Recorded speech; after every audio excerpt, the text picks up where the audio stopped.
içinde bir arketipi daşıyacaq. Yani sadece birinden doğurur. Bir neçə dənə arketiplə doğurur. Ama biri hayatımızda dominant olur. Tamam mı? Mesela biriniz değilsinler, ben bu yan böyle. Dönüşlü arketipi sizde var. Her bir arketip içimizde var. Düşünün ki canlar, 100% enerjimiz var. Bunu da 100'ünde 5 yere bilir. Həvəsdə 20 düşünün. Mesela ben içimde 20% uşaq arketipini daşıyam. 20% şəfacıl arketipim var. Ama ben ne edirəm? Ne edirəm canlar? Bu arketiplerden sadece birini önüme alıram. Bununla da gedirəm dövüşe. Bu deyirəm ki, ya ben belə huysuzam, ya mutsuzam. Digər arketiplər kölgədə qaldı. Biz doğru bölməliyik. Yeri gəldikdə canlar, yeri gəldikdə dövüşməliyik.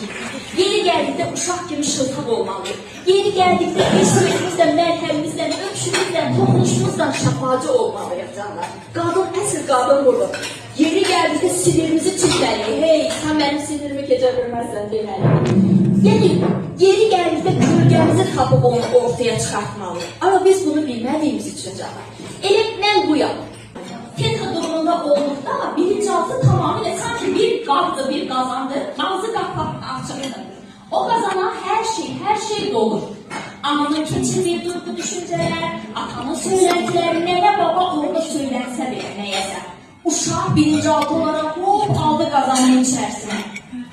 9 aydan sonra uşaq doğulur değil mi? Sadece uşaq doğulur. O kodlar, hansı kodlar almışsa bilinç dışına ilerlenir. Bilinç dışına bağlanır.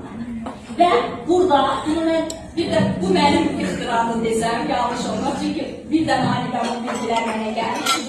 İstik 7 saat üstte durdum, yazdım, çizdim, sabah onu insanlara aktardım. Farkındalık el olacak.